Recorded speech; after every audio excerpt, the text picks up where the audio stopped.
Bom, então, como eu disse, a gente, tratou no capítulo anterior sobre essa questão, de onda, partícula e sobre o princípio, de incerteza, mas,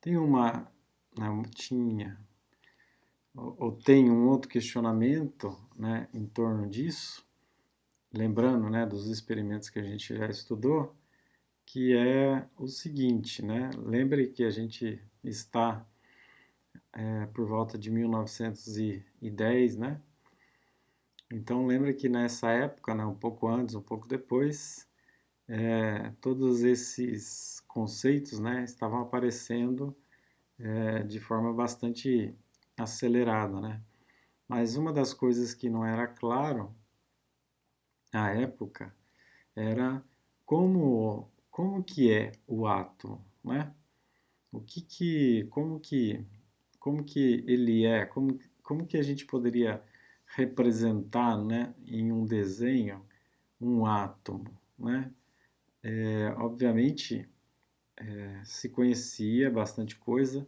sobre partículas, fótons, separadamente, mas ainda havia, uma necessidade de ter uma interpretação um pouco melhor de como seria, esse átomo propriamente dito, ele tem uma geometria, ele é, ele é comprido, ele é fino, ele é só onda, ele é só massa, enfim, toda esta visão, de átomo ainda era meio nebulosa, Então, alguns, físicos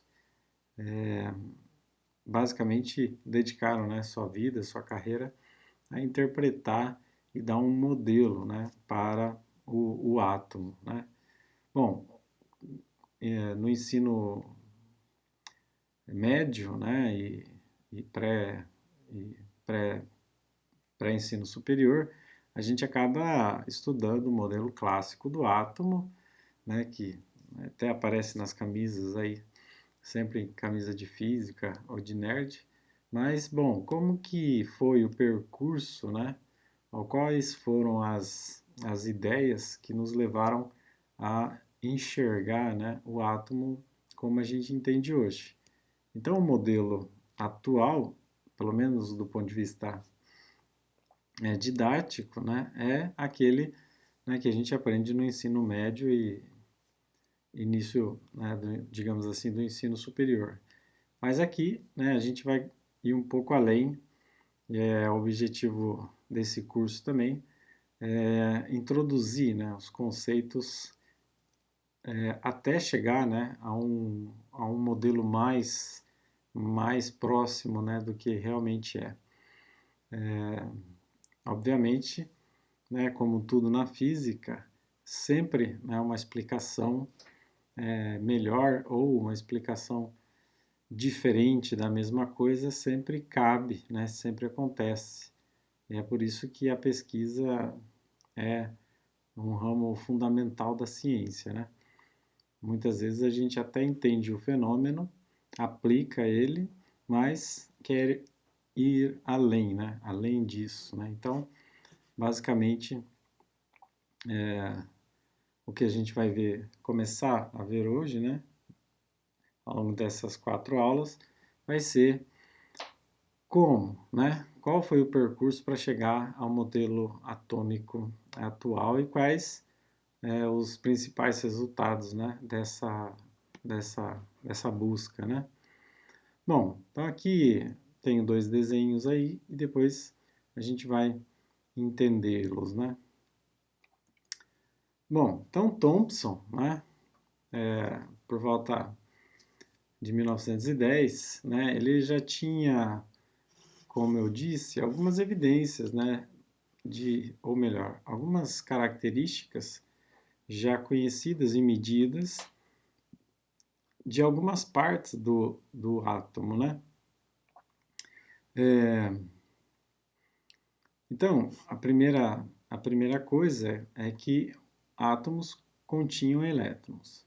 Isso, né, foi observado por espalhamento de raio-x, né, no efeito fotoelétrico, a gente viu, efeito Compton, né, todos esses experimentos, né, que a gente tratou anteriormente está relacionado a partes do átomo, né, ou elétrons, ou partículas mais pesadas, como prótons e o núcleo, ou do ponto de vista de onda, né, os fótons, né. Bom, outra coisa que se sabia, obviamente, tanto a física e a química, né, tinha estudos avançando nesta área, né. Outra coisa que era conhecida é que o número de elétrons, Z, ele era aproximadamente o peso atômico, né, do elétron dividido por 2. Né? Então, também era uma informação conhecida. A outra informação conhecida é que a carga, né, dos elétrons era menos Z vezes Z e a carga dos prótons era mais Z vezes Z. Então, um átomo com um número de elétrons igual a 10, então ele tinha menos 10E, onde E é a carga fundamental, né, 1,6 vezes 10 menos 19 do Coulomb, e a mesma quantidade, só que com o sinal trocado para os prótons. Né? Então, também se entendia, né, esta proporcionalidade. Então, portanto, do ponto de vista de carga, o átomo é neutro, ok? Também era uma informação bastante sólida à época. Né? A outra coisa, né, é que a massa, né, do elétron em relação ao restante do átomo era bem pequena. Né? Então, digamos assim, se você colocasse, né, na balança elétrons e um átomo, né, se você conseguisse separar os elétrons e pesasse, e pegasse o próprio átomo, né, que contém aqueles elétrons, você via que a massa dos elétrons era bem pequena em relação ao montante final. Né? Era como tirar uns 10 grãozinhos de açúcar em relação a um saco de açúcar, né, inteiro. Então, a relação massa do elétron com o restante da massa do átomo era uma diferença muito grande. Isso também era bem conhecido. Né? Então, a pergunta era, né, como está, né, distribuído, ou como seria a distribuição dos elétrons e dos átomos e dos prótons no átomo, né? Qual que é a configuração geométrica, né? É um triângulo, é um quadrado, é um cubo, é um elipsoide, é uma esfera, né? Como esses elétrons e prótons estão distribuídos nesse átomo, né? Para que faça sentido ligações químicas, para que faça sentido uma estrutura cristalina, para que faça sentido a emissão de raio-x, a emissão, né, de fótons, a emissão de elétrons, né? Tudo isso tinha que coincidir, né, com essas informações precedentes. E aí, né, entra o Thomson pai, né, e ele propõe, né, uma tentativa, né, para descrever o modelo como se fosse, né, uma distribuição, né, de elétrons dentro de uma esfera, e essa esfera, né, seria uma quantidade carregada positivamente e os elétrons estariam, né, localizados no interior dessa distribuição, formando como se fosse, né, um pudim de passas, como ficou conhecido, né, o modelo. Então ele tenta, né, descrever os elétrons, né, como se estivesse no interior de uma distribuição contínua de cargas positivas, de forma esférica de aproximadamente 1 angstrom. Esse valor, ok, esse valor é razoável e correto. Porém, né, já aqui ocorre um primeiro questionamento, que era o seguinte: como, né, partículas carregadas negativamente poderia estar distribuídas dentro, né, de uma distribuição contínua de cargas positivas, né? Então, no primeiro momento, há de se imaginar que, bom, os prótons e os elétrons, eles deveriam ter características diferentes, mas com cargas de mesma intensidade, porém, era difícil já imaginar, né, uma distribuição de cargas discretas dentro de uma distribuição contínua, ok? Mas, de qualquer forma, a ideia de que houvesse uma estabilidade era verdadeira. No seguinte sentido, se eu só, né, colecionasse em uma determinada região do espaço um monte de elétrons e abandonasse esses elétrons, né, se afastariam uns dos outros até uma distância muito grande ao ponto de não ter mais, ou, né, tender a zero a força de repulsão coulombiana. Se esses elétrons, né, estão dentro de uma atmosfera, entre aspas, né, ou um meio que tenha cargas positivas, então, qualitativamente ou intuitivamente, podemos imaginar que esta distribuição poderia ser verdadeira, no sentido que só cargas livres positivas, né, haveria repulsão. Só cargas livres negativas, ocorreria repulsão. Mas se eu tiver uma mistura, né, dessas cargas positivas com negativas, deve ocorrer alguma configuração de que haja equilíbrio, né, já que essa informação da estabilidade dos átomos já é bem clara, né? Graças a isso a gente tem estruturas, né, na matéria.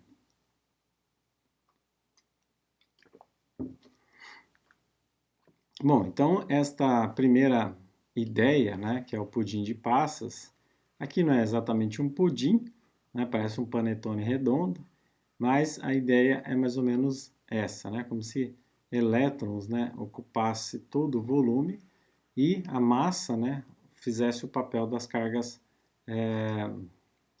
positivas. Então, apesar do modelo, né, estar longe um pouco, né, do que é hoje, é uma ideia que, de algum ponto de vista, ela faz sentido, né? Principalmente nesta estabilidade eletrostática, né? Ok? Bom, então aqui mais ou menos, né, 3 desenhos para exemplificar esse problema. Lembrando que esse é o Thomson pai, né? Ele ganha o prêmio Nobel, depois, né, seu filho, o Thomson filho, também ganha o prêmio Nobel muitos anos depois.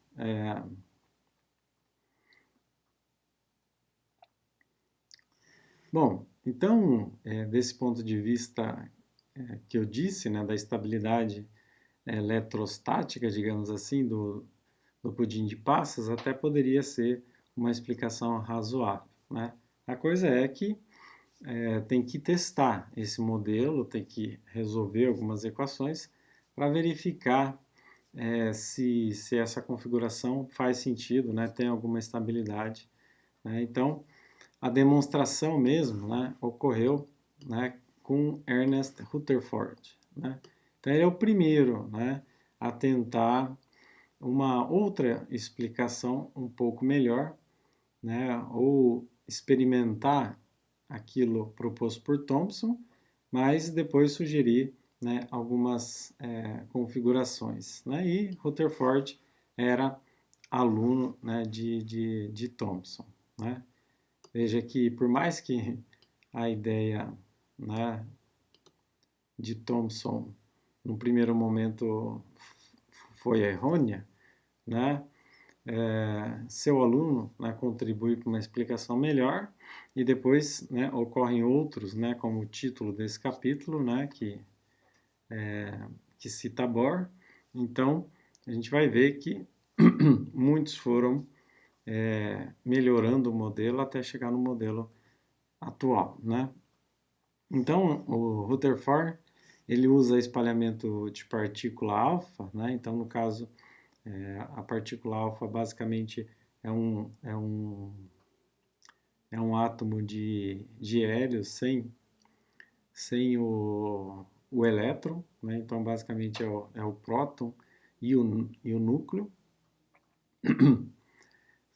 Então, ele mostrou, né, que a carga positiva, né, deve estar concentrado em uma região bem pequena do centro do átomo, ou seja, o núcleo, né? Então, ele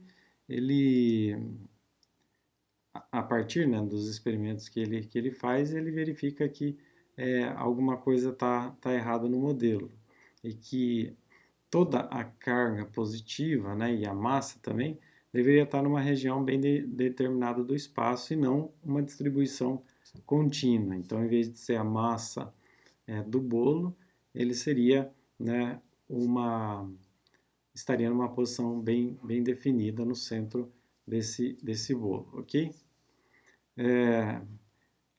Apesar de ser uma projeção, né, por um modelo melhorado, né, isso muda, né? Isso muda tudo, o jeito com que se enxerga o átomo, né? Então, basicamente, esta foi a mudança que vira a página na interpretação do átomo, né? Então, foi um progresso muito importante para a física atômica e né, basicamente a base da física nuclear, né? A física que estuda os fenômenos relacionados ao núcleo do átomo, ok?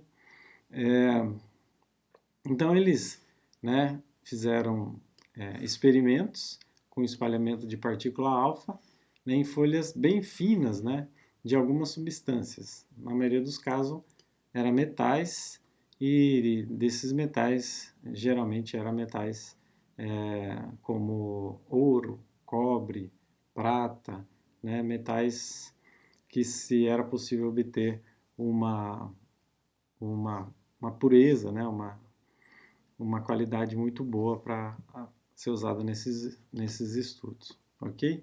Então, basicamente, né, o experimento consistia no seguinte, né? Então, basicamente, aqui eu tenho uma fonte, né, de partículas alfa. Essa fonte passa por paredes, né, para que garanta um feixe linear, né, e linear e concêntrico. Então aqui tem, né, diafragmas ou obturadores ou bloqueadores, né? Enfim, tem vários nomes para isso aí. Ok, uma vez conseguindo um feixe, né, bastante linear, se atingia, né, uma folha fina, geralmente muito fina, né, ao ponto de entender que aquela folha fosse uma monocamada do material. No caso, se fosse ouro, uma monocamada de ouro e assim, ou pelo menos camadas bem pequenas, né, desse material. E aí se observa, né, o que acontece, né, com esse feixe de partículas alfa, lembrando, né, que essas partículas são basicamente o nêutron e o próton, é o núcleo, né, é como se eu arrancasse todos os elétrons e, e disparasse somente o núcleo com o próton, né? Isso é mais fácil em fazer em átomos como átomos que têm poucos elétrons, né? No caso, o de hidrogênio e do hélio, ok? Bom, e depois se mede o espalhamento, ok? E esse espalhamento está relacionado ao ângulo θ, né? No caso aqui um θ maiúsculo, um tetão, digamos assim. E depois, né, ao variar o ângulo θ, então θ mais um dθ seria uma região do espaço onde eu poderia contar de alguma forma quantas partículas, né, ou quais as partículas que se desviaram e bateram nessa região, ou se desviaram e bateram numa região semelhante do lado oposto. Então, basicamente, bastava varrer, né, uma região grande aqui, em torno, em torno do eixo de simetria, né, ou do feixe, para que eu pudesse quantificar esse número, né, dizer, ó, a maioria deles, né, se espalha e atinge, né, o observador em uma determinada região, e para isso usa uma folha de sulfato de zinco, né, que basicamente quando a partícula alfa bate, né, nessa folha de zinco, ela emite, né, uma luz, né, um brilhozinho, e com esse brilhozinho é possível quantificar onde ela tocou e quantas, né, tocaram. Basicamente, o experimento é bastante simples, né? Então, ao atravessar a folha, né, a partícula alfa vai sofrer deflexões em todas as direções, né, devido à força coulombiana, e isso depende, né, da trajetória dessa partícula ao passar perto do núcleo, ok? Pois nos outros desenhos vai ficar mais claro, né? Então, se eu entendo as partículas alfa, né, como partícula, então ela vem, bate, né, ou não necessariamente ela precisa trombar com o átomo, mas se ela passar muito próximo, né, do átomo, ou mesmo trombando no átomo, ela vai ser desviada para alguma direção. E aí ela forma, né, um feixe divergente ao atravessar a folha, certo? Então o que se faz? Se mede, né, o número de partículas alfa espalhada e quanto para cada ângulo, né? Então, o que se mede? Mede quantas partículas atingiram o ângulo, né, 2 graus, quantas atingiram o ângulo entre 2 e 3 graus, quantas atingiram, né, a folha, né, entre os ângulos 3 e 4 graus, e assim por diante. Então, basicamente, é uma experiência bastante simples. Isso daria informações de como é a estrutura atômica daquela folha que foi colocada, né? Então, eu uso, né, um canhão de partículas alfas, ele vai atravessar, né, como se fosse uma peneira, entre aspas, e conforme o espalhamento acontece, eu consigo determinar informações da minha peneira. Vamos pensar assim, né? De forma bem qualitativa, certo? Bom,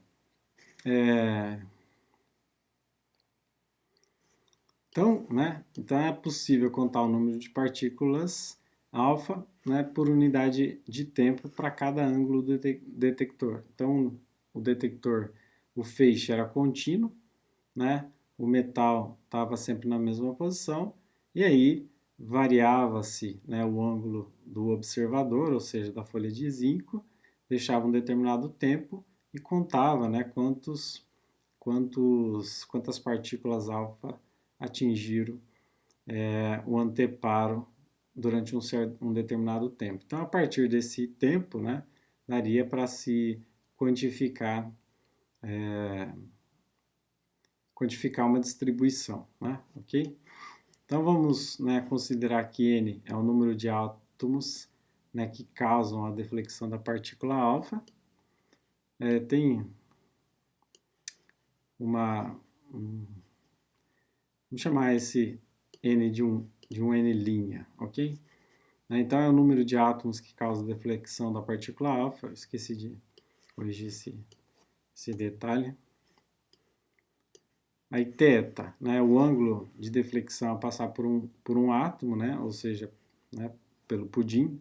Vou chamar às vezes de pudim, vou chamar de átomo, mas essa é a ideia. E θ grande é a deflexão, né, total ao atravessar todos os átomos da folha. Obviamente, o feixe ele não era um feixe sem espessura, né, digamos assim. Era um feixe com uma determinada espessura, que atingia uma determinada área de seção reta da folha, da folha de metal, e depois era medido o espalhamento do outro lado, né? Então, a gente tem que fazer uma média em relação a todos esses parâmetros, ok? Mas, né, essas informações estão claras aqui no desenho, né? Θ é o ângulo do anteparo, do observador, né?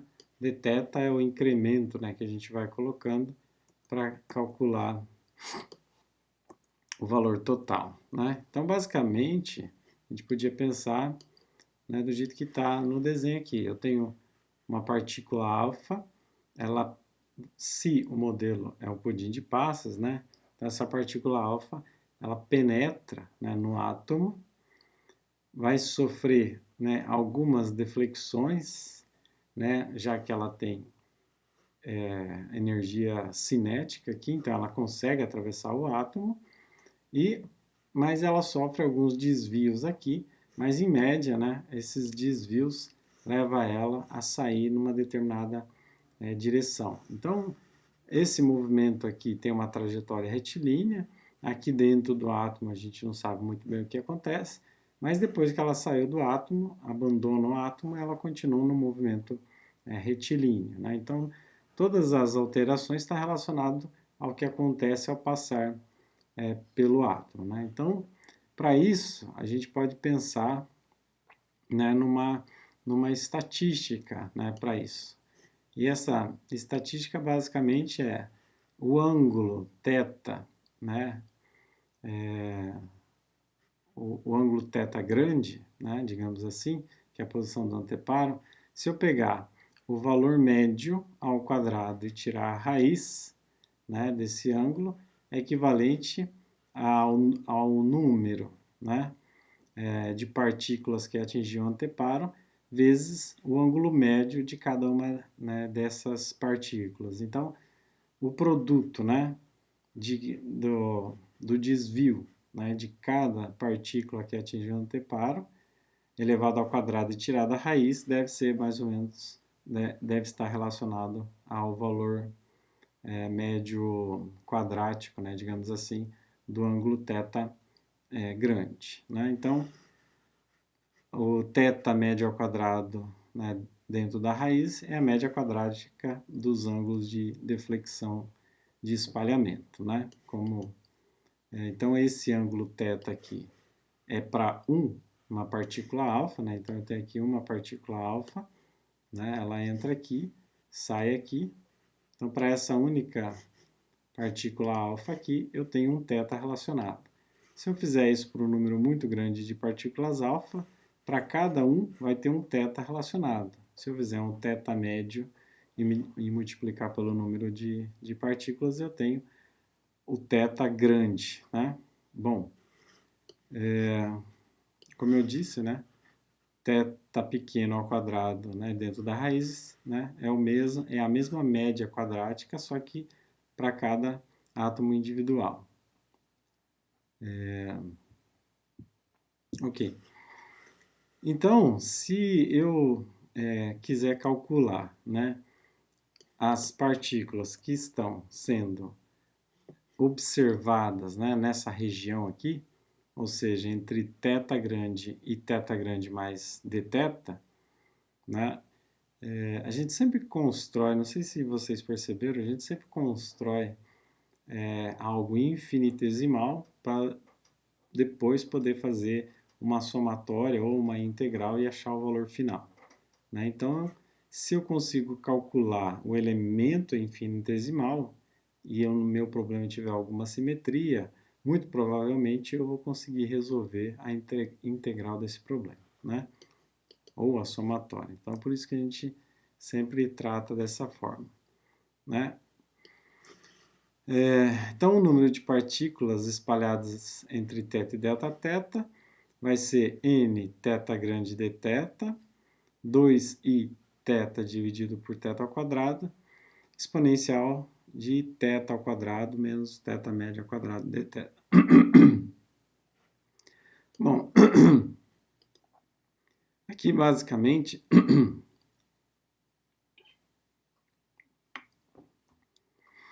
eu tenho uma distribuição do tipo exponencial, né? Do tipo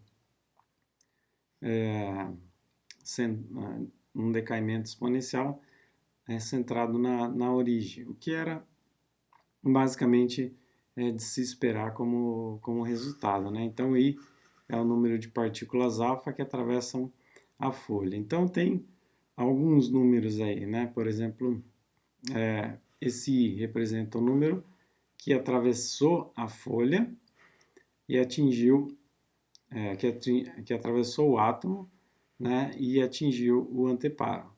E tem um outro número de partículas que é aquele que atravessa mas atinge outras regiões, né, do anteparo. Como eu estou interessado, né, na região entre θ e dθ, né, então esse número aqui é diferente do número total de partículas, né?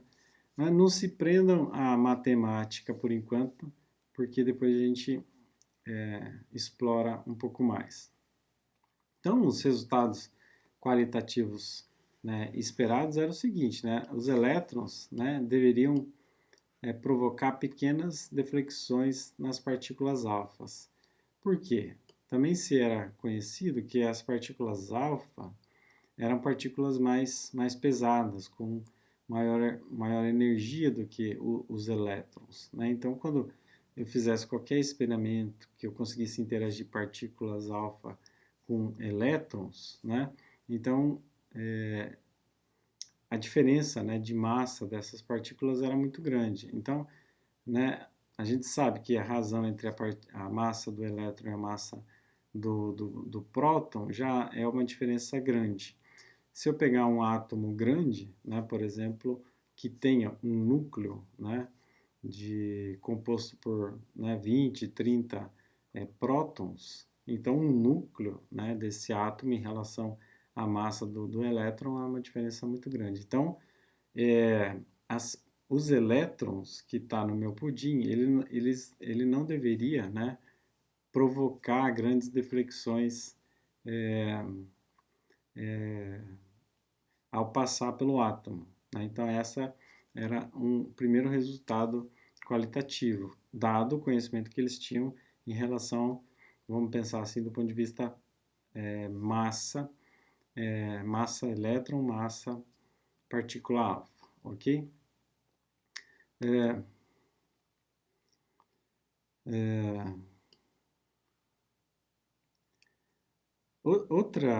Outra consequência do modelo é que se a carga positiva está, né, distribuída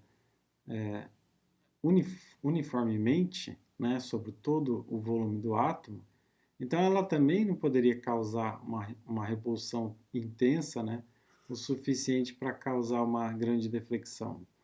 Veja que a gente está olhando o pudim de passas, né? Então é como se alguns, né, se eu voltar lá no desenho,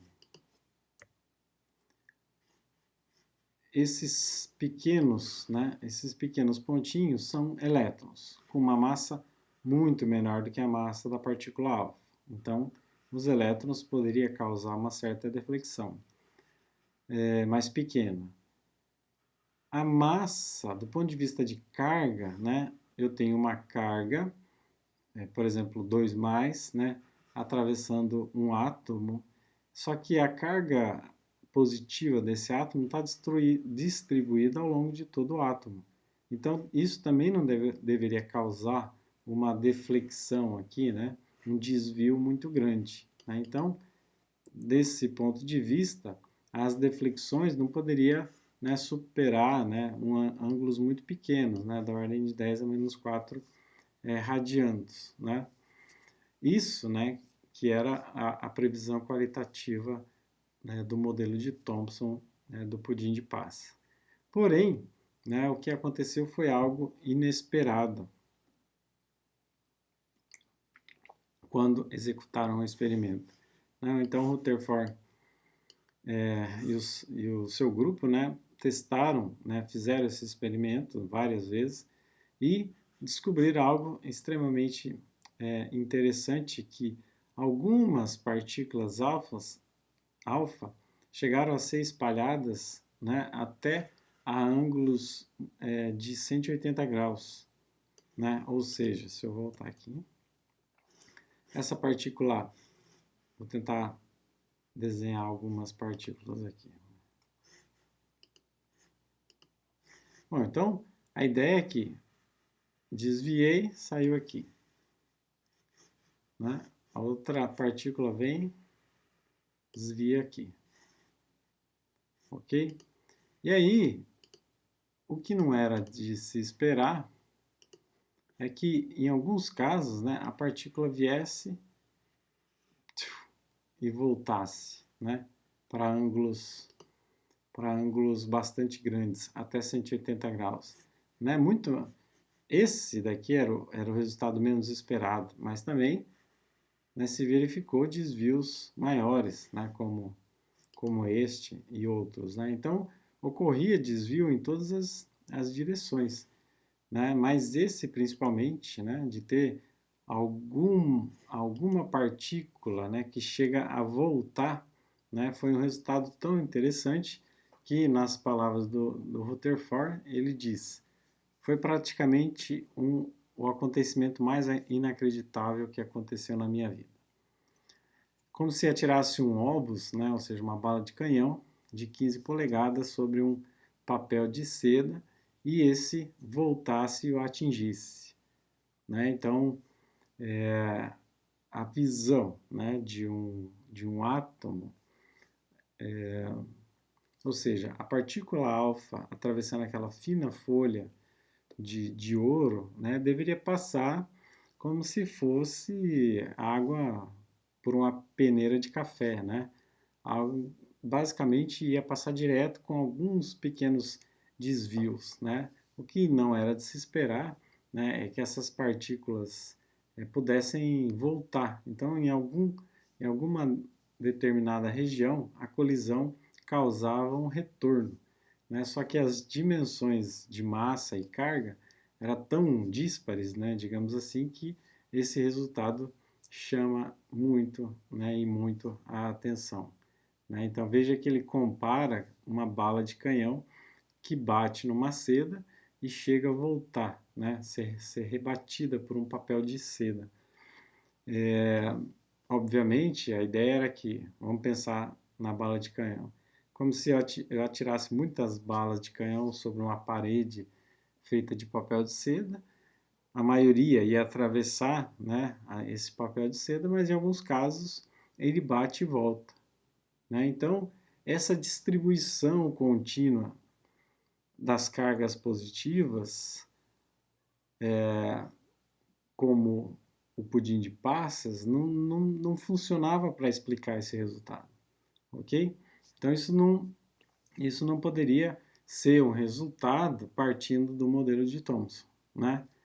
E outra coisa que foi notado, né, que o número de partículas, né, espalhadas, né, para grandes ângulos era proporcional a n. Né? E também, né, que isso, né, e daí todos esses resultados levaram, né, Rutherford a propor um novo modelo. Lembrando, né, Rutherford, aluno de Thomson, vem e faz esse experimento, descobre esse resultado, que ele não, obviamente, a priori não sabia explicar, e aí então ele propõe um novo modelo atômico em 1911, ok? Então a gente vai falar sobre o modelo de Rutherford. A gente já até sinalizou, né, o que ele propõe. Então, né, basicamente, né, ele propõe que as cargas positivas, né, como eu disse anteriormente, elas estivessem concentradas em uma pequena região na folha, digamos assim, né? Digamos que a folha, que era composta de basicamente mesmos átomos, né, tinha lá a sua distribuição, mas as cargas positivas, em vez de estar distribuídas, né, ao longo de toda a esfera atômica, ela estava distribuída numa região bem determinada e pequena. Então, por isso que ele explicava que, ora, ocorria pequenos desvios, né, de partículas alfa a atravessar o átomo, e outra hora acontecia desvios tão grandes de voltar partículas alfas, ser medido, né, partículas alfa voltando, né, ou seja, ela bateu contra uma parede e foi, né, refletida, né. Bom, então isso já começa a ser razoável. Na maioria dos casos, ela vai só desviar. Ela pode pegar uma região onde não tem nem elétron e nem prótons, e aí ela passa direto. Tem regiões que ela vai passar próximo desse núcleo e vai ser desviada, e a configuração menos provável, mas que pode acontecer, é dela chocar diretamente com o núcleo e ser refletida, né, rebatida. Então, mesmo, né, com um núcleo pequeno, né, a partícula alfa ainda poderia ser espalhada devido à repulsão colombiana para grandes ângulos, né? Então, o Rutherford propõe um modelo, né, e, né, calcula, né, essa distribuição angular, né, segundo o seu modelo. Para isso, né, ele considera apenas espalhamento por átomos pesados, né? Ele quer dizer que vamos considerar que os átomos da folha de ouro, por exemplo, ele contenha elétrons e prótons, ok? Só que os elétrons não devem ser determinante na deflexão, como a gente tinha sinalizado anteriormente, que, né, está de acordo até com o modelo anterior. Então ele diz que somente esse núcleo, né, que antes era todo o átomo praticamente, agora esse núcleo ele sim que vai interagir, né, com as partículas alfa emitidas, né? Então, né, a interação com os elétrons poderiam ser ignoradas, ok? Bom, então basicamente a configuração de uma colisão, né, ou uma interação era mais ou menos o seguinte, né? Então eu tenho as partículas alfa, né, que são núcleos de hélio, e, e os núcleos, né, dos átomos que compõem a folha, né? A folha que eu digo é essa folha aqui, tá? Só para relembrar. Então eu tenho aqui as partículas alfa, né, sendo disparadas, né, aqui nessa região, e aqui nessa folha eu tenho átomos, né, de ouro, ok? Então, essa folha aqui, que ele considera que, basicamente, o que é importante nessa folha são as massas, os núcleos, né, de cada um desses átomos, que vão causar realmente uma deflexão das partículas alfa. Então, basicamente, eu tenho um núcleo, vamos pensar que o núcleo está, né, na origem, vamos fixar eles na origem. Isso também é uma consideração, que os átomos, né, da folha, né, do material que está sendo bombardeado, ele, né, devido a uma configuração que não se sabe ainda, eles ficam paradinhos. Então ele pode até se movimentar um pouquinho, mas ele não é ejetado, né, do material. Ele fica ali parado, então é como se ele estivesse fixo, né, devido à sua grande massa e a ligação que ele tem com os outros átomos da rede. Bom, então é isso, né, eu tenho um núcleo, né, de carga mais Z, e aqui eu tenho uma partícula alfa, né, de carga mais Z minúsculo e, só para diferenciar o número da carga da partícula alfa com o número da carga do núcleo, né, desse átomo.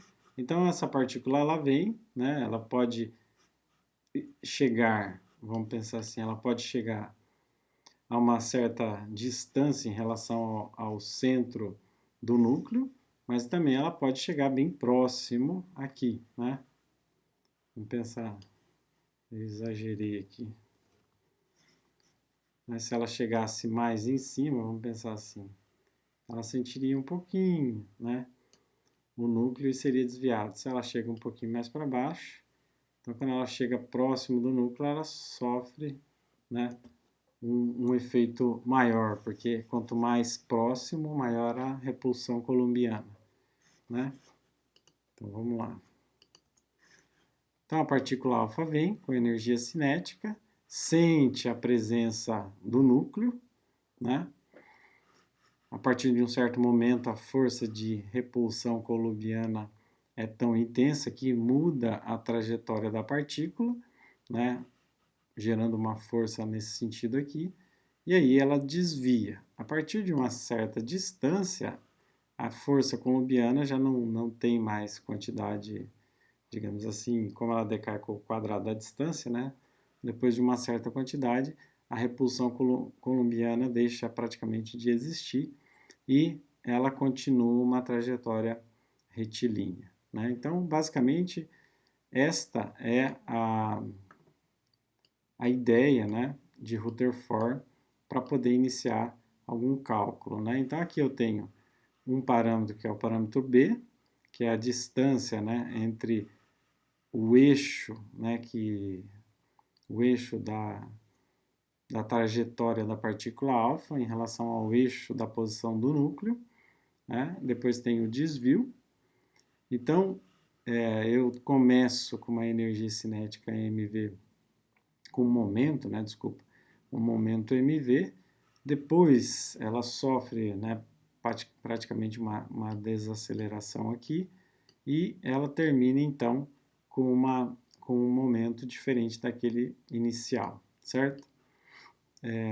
Se fosse, né, uma carga negativa, né, poderia ocorrer, né, que o momento aqui fosse 1, e depois, se fosse uma carga, né, positiva, negativa, pode acontecer dela se interagir com o núcleo de forma atrativa, né, e aí, em vez de perder velocidade, ela ganha mais velocidade ainda a passar pelo núcleo, né? Então, tem duas configurações diferentes. Aí aqui eu ainda tenho o R, que é a posição da partícula alfa em relação ao núcleo. Então veja que a gente está montando aqui mais ou menos a, toda a configuração, toda a geometria do problema para poder fazer algum cálculo em cima dessa geometria. Então aqui, né, eu tenho o ângulo, tenho dois ângulos aqui, né, que vai estar relacionado ao vetor R, que é o vetor posição da partícula alfa. Uma hora esse vetor está aqui, outra hora esse vetor vai estar aqui, né? Então, inicialmente esse ângulo é pequeno, depois ele, né, muda, né? E a outra coisa que eu tenho que é o θ pequeno. Lembra que o θ pequeno era o ângulo de desvio de uma única partícula alfa, certo? Este ângulo aqui. Ok? Bom, então, esta construção tem os mesmos elementos iniciais. A outra coisa, né, que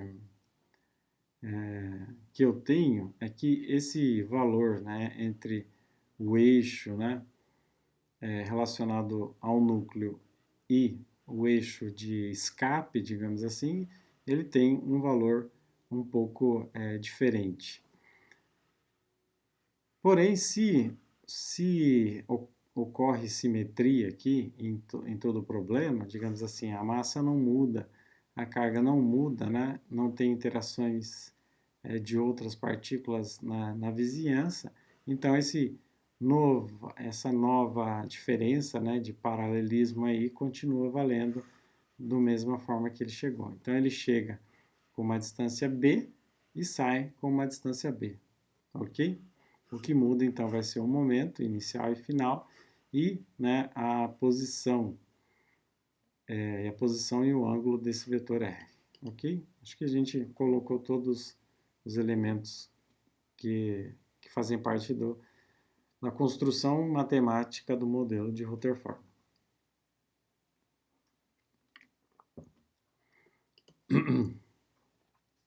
Bom, então, né, eu já fiz esse comentário. A alfa se aproxima com uma certa velocidade do núcleo, né, ela é desviada pela repulsão colombiana, ela se afasta descrevendo uma outra trajetória, ela muda de trajetória, mas a trajetória final continua sendo retilínea, né? Então, a posição da partícula alfa é definida pela coordenada radial r e pelo ângulo polar θ. Veja que a construção desse problema já é em coordenadas polares, né, para facilitar. B é chamado parâmetro de impacto, né? Então, esse B é importante, né, porque e θ, o ângulo de espalhamento, como eu já tinha comentado. É só voltando aqui, veja que esse B está diretamente relacionado a esse θ aqui. Né? Como eu disse, se esse B é maior, né, ela vai interagir com a força colombiana mais fracamente. Então, o desvio vai ser menor. Então, quanto maior esse B, menor esse θ aqui. Ok? E também tem o caso limite, onde B é igual a zero. Né? Então, ela vem, se B é igual a zero, ela tromba, né? Ela bate de frente com o núcleo. E aí tem uma certa chance dela retornar para cá. Ok? Então, esse meu θ é um θ de 180 graus. Né? Ele compreende todo esse ângulo aqui. Ok? Então, nessa construção de Rutherford, tem todos os elementos que podem explicar o resultado experimental. Né? Então, ela pode, né, desviar só um pouquinho, mas ela também, né, tem o elemento que vai poder justificar a medida, né, de partículas alfas voltando. Né? Ok. Bom, a gente sabe que a força colombiana é 1 sobre 4πε0, Q1, Q2 dividido pela distância quadrada. Então, né, o Z minúsculo vezes Z está relacionado à carga. Né? Não preciso voltar, né? Então, Z minúsculo vezes um E desses é a carga da partícula alfa e o Z maiúsculo vezes o outro E é a carga do núcleo. Então, essa é a força colombiana relacionada ao problema. Né? E se a gente recuperar, né, o que a gente aprendeu lá em mecânica clássica, o comportamento daquela curva, aquela curva a gente estuda, né, quando a gente estuda movimento circular uniforme, em especial movimento circular, né, em coordenadas polares e principalmente quando a gente estuda órbitas, né? Então, forças centrais, então a gente estuda órbitas e uma das órbitas é descrita por essa hipérbole em coordenadas polares, né? Não cabe aqui, né, refazer, né, toda essa construção e achar, né, esse resultado, né, mas basicamente, né, 1 sobre a posição da partícula alfa é igual a 1 sobre b seno de φ, mais dzão sobre 2b quadrado, cosseno de φ menos 1.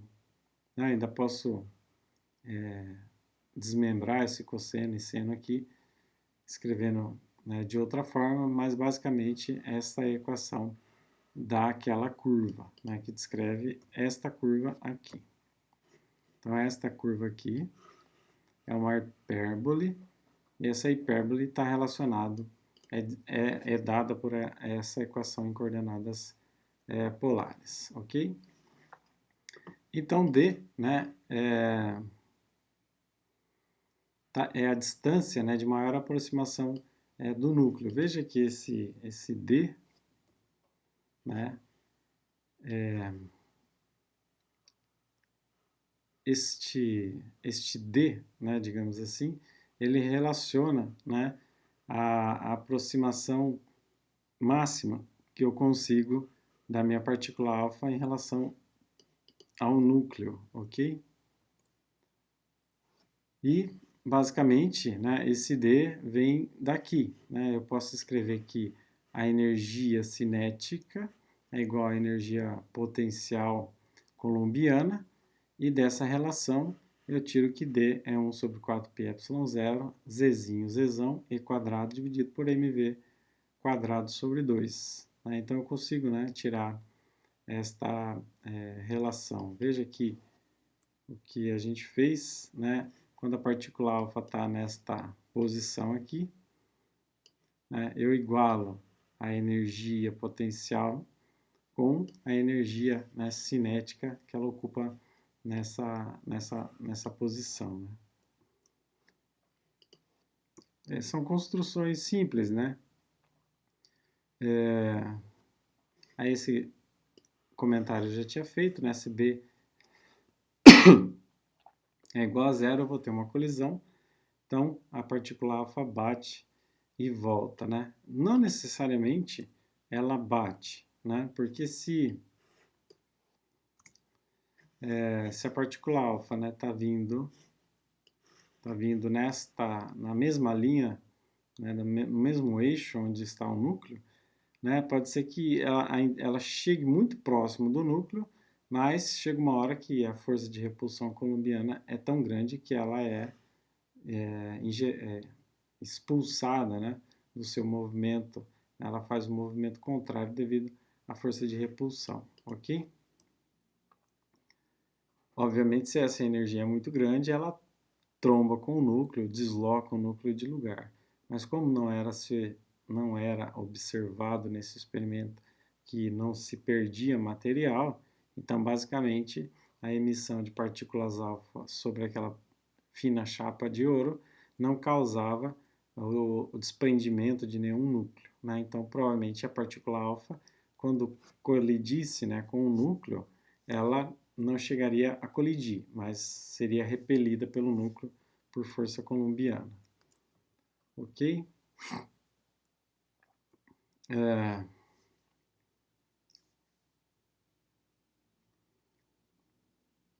Então eu posso, né, eu não vou detalhar, né, as contas, né, porque o resultado que é bastante importante, né, e eu ainda posso, né, calcular o ângulo, relacionar o ângulo de espalhamento, né, quando eu faço entendendo a infinito, né, e eu uso a relação que θ é igual a π menos alfa, né, se eu voltar nessa expressão, então este ângulo total aqui é π, né, então φ e θ estão relacionados por essa soma, né, digamos assim. Posso dizer que π menos φ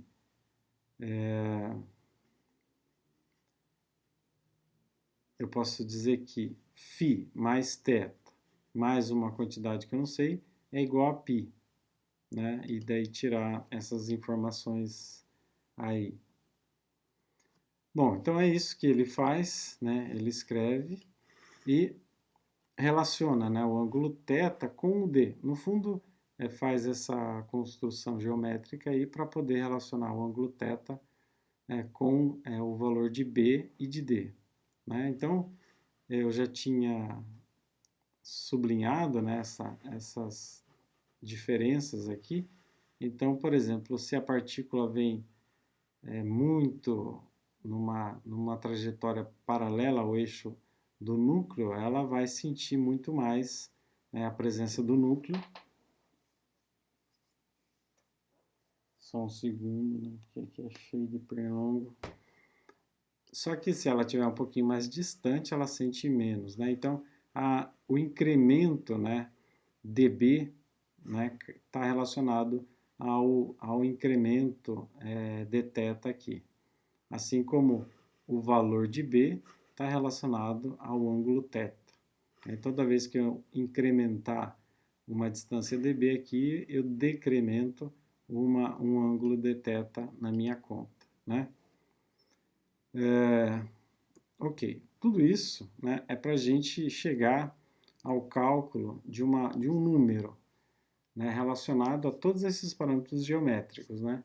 Então, o resultado que a gente obteve, né, é esse resultado aqui em cima. Depois a gente resolve...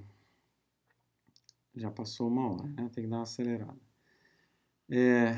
Basicamente, então, eu tenho, né, o número, a probabilidade, um número, digamos assim, de partículas que atinge a folha, né, num determinado ângulo.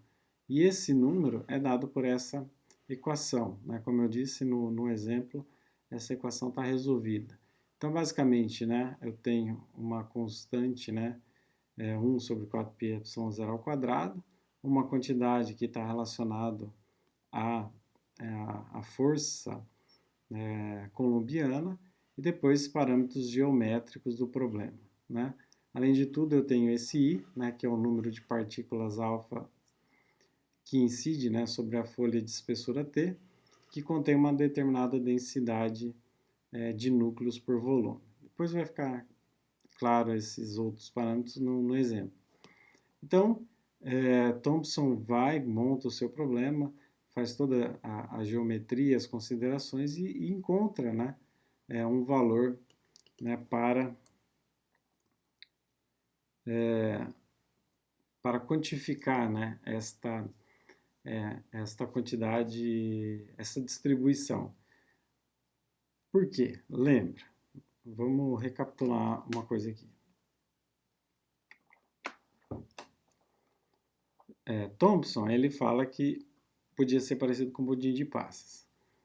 No modelo de Thomson, quando eles fazem o experimento, eles verificam uma certa distribuição. Só que essa distribuição não faz sentido, né? Porque, segundo Thomson, a distribuição deveria estar concentrada em torno do eixo, né? Do eixo de emissão das partículas alfa.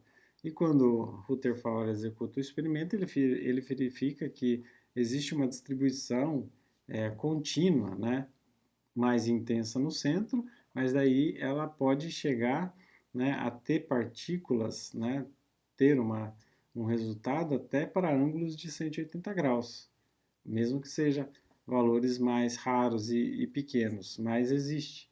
Então é necessário uma expressão matemática que me diga, né, me leve a esta distribuição matemática angular, né? Veja que a gente não está falando de x e y, mas de uma projeção angular aqui. Então, obviamente, essa probabilidade, ou seja, esse número de partículas que atingiu o alvo em determinado ângulo deve estar relacionado ao ângulo, né?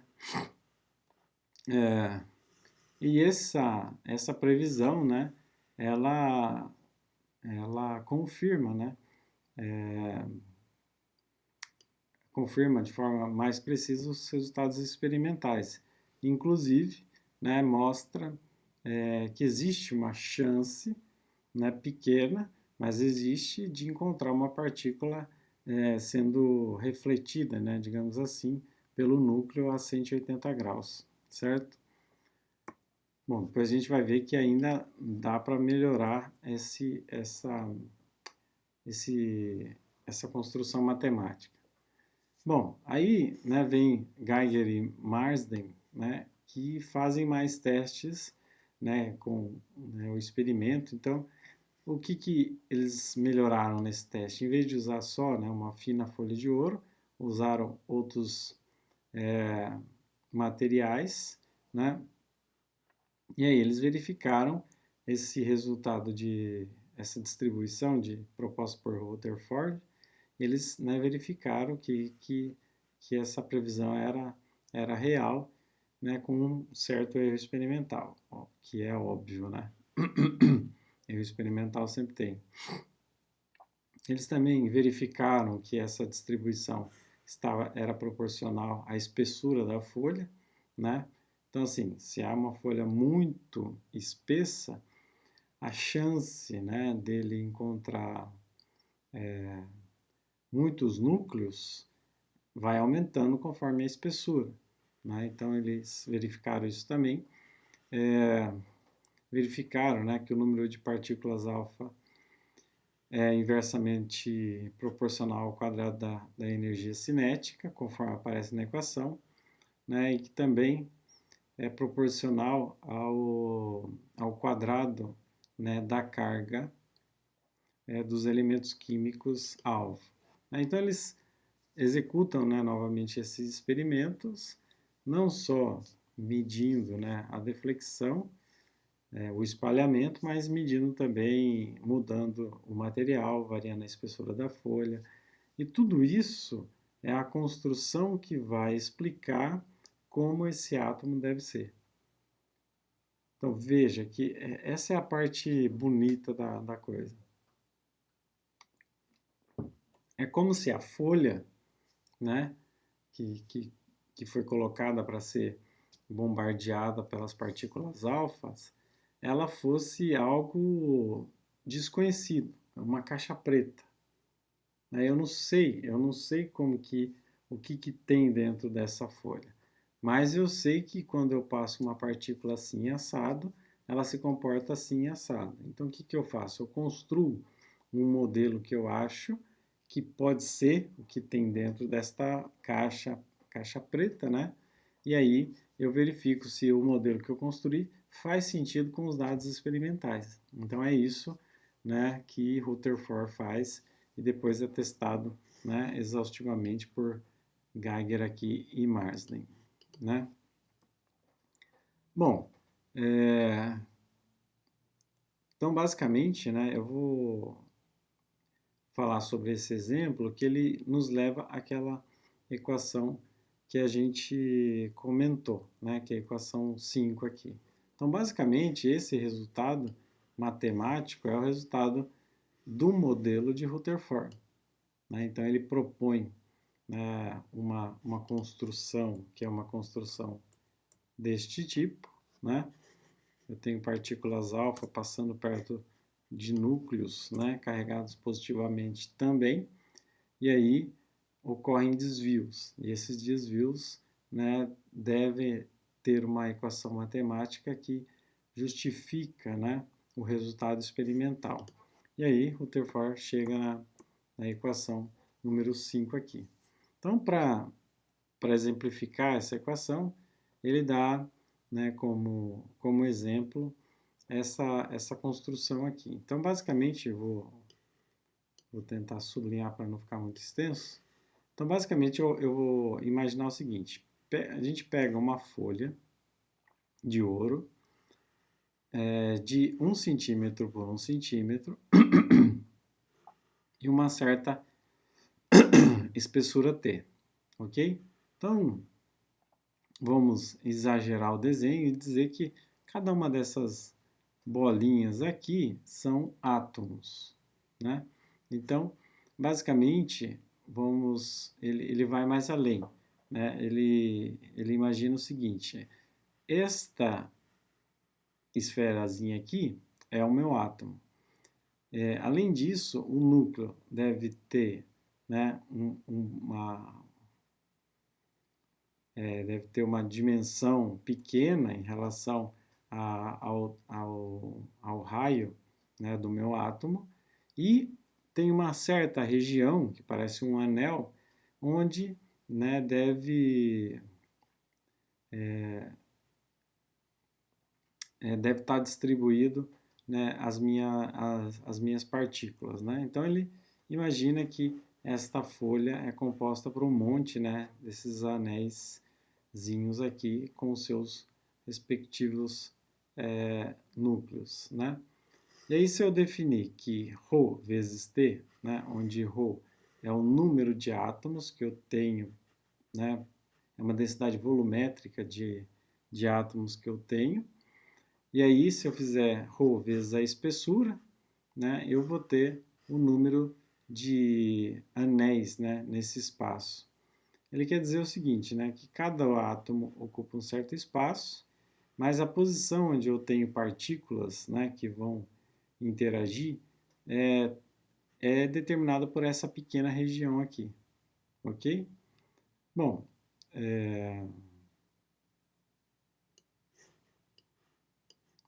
eu poderia imaginar o seguinte, eu tenho uma área aqui, né? E eu tenho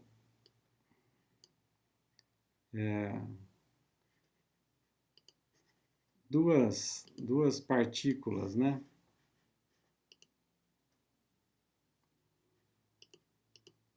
Vamos pensar aqui.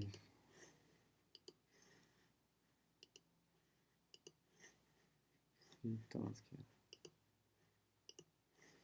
Aí eu tenho, né, duas partículas aqui. Então, toda vez que passar, né, uma terceira partícula, né, por aqui, né, vamos pensar. Toda vez que essa daqui passar por aqui, atravessar esta folha, então ele pode passar por aqui, ele pode passar por aqui, ele pode passar por aqui, mas ele também pode passar, né, por aqui e por aqui. Então, digamos que a área com que ele pode encontrar alguma outra partícula, no fundo, é esta área, digamos assim, dividido pela área da soma dessas partículas aí. E isso está relacionado à sua densidade. Acho que eu expliquei o óbvio, né? Então, a probabilidade, né, de uma partícula alfa atravessar um desses anéis vai ser esse número vezes a área de cada anel, ok? Ou, de uma outra forma, vai ser a área total dos anéis, né, dividido pela área da folha. Né? Como eu disse, o que me interessa são só essas sombras aqui, a área, né, desses anéis. Se eu somar a área desses anéis, né, desse, essa é a área que pode, né, ter algum tipo de interação. Só que isso distribuído sobre o volume. Então, essa é a probabilidade de que ocorra, né, uma interação e ocorra um desvio. Então, se T é pequeno, eu posso supor que eu tenho uma monocamada, né, somente uma camada de átomos, como eu tinha dito anteriormente. Né? Então, o valor de B, né, é D sobre 2 cotangente de θ sobre 2. Ok? Então, né, o elemento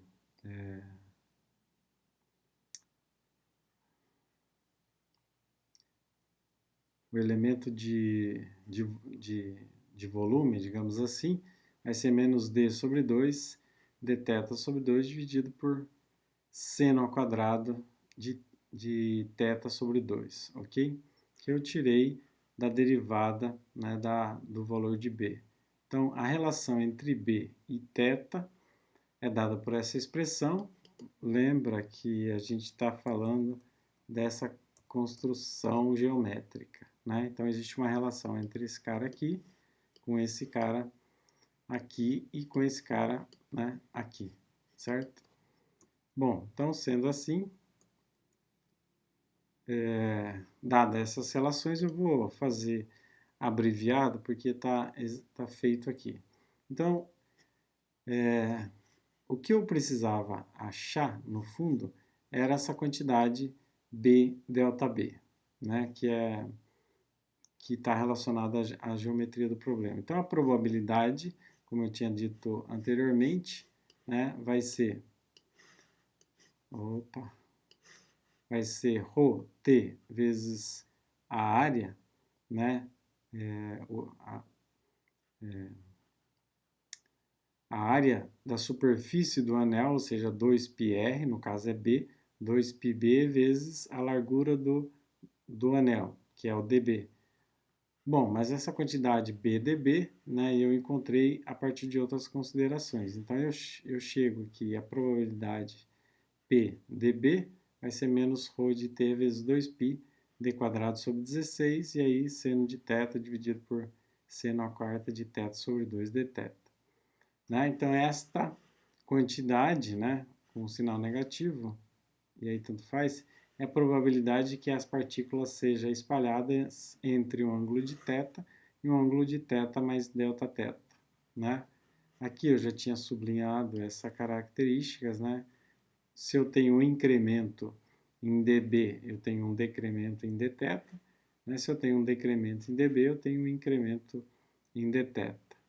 Né? Então, se eu lembrar da relação anterior, né, que me relaciona o ângulo θ com, se eu lembrar desta relação, né, então a probabilidade de encontrar uma partícula alfa entre o ângulo θ e dθ está relacionada à probabilidade de encontrar uma partícula que está em uma posição B mais dB. Né? E isso, né, me leva à mesma expressão ρ de t vezes π d quadrado sobre, aqui eu acho que é um 16, né, que está errado, que é o espalhamento da folha inteira. E aí eu vou recuperar aquela equação anterior que dá, que me relaciona a energia potencial com a energia cinética.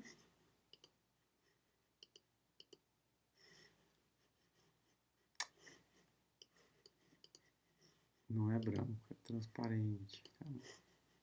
Que me relaciona. Que me relaciona a energia cinética, que era o meu D. Né? Se eu voltar o meu D na expressão anterior, eu chego, né, exatamente à expressão da probabilidade de encontrar uma partícula alfa entre um ângulo θ e dθ, proposta por Rutherford. Então, esse exemplo basicamente é para mostrar como que essa equação foi obtida.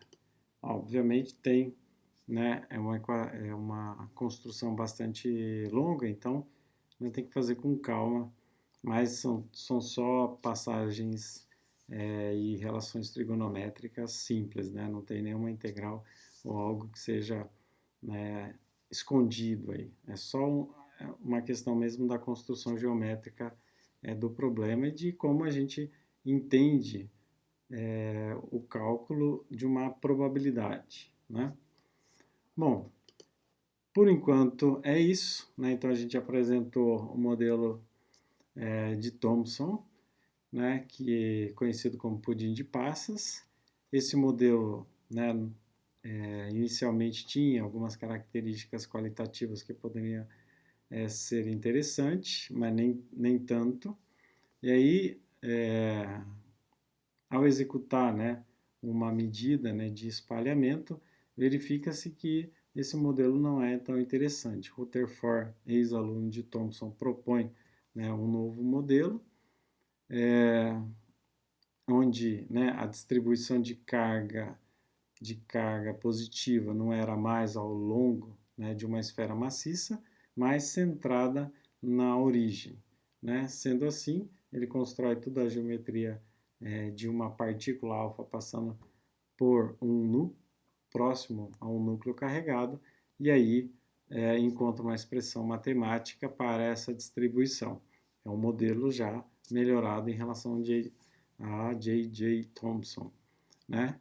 E depois a gente continua, vai analisar, né, com outros experimentos se o modelo de Rutherford está completo ou não e se há necessidade de melhorar, né, esse modelo, né, de alguma forma, que basicamente a gente vai finalizar nessas 4 aulas com o modelo mais completo de Bohr, ok? Então é isso, muito obrigado por hoje.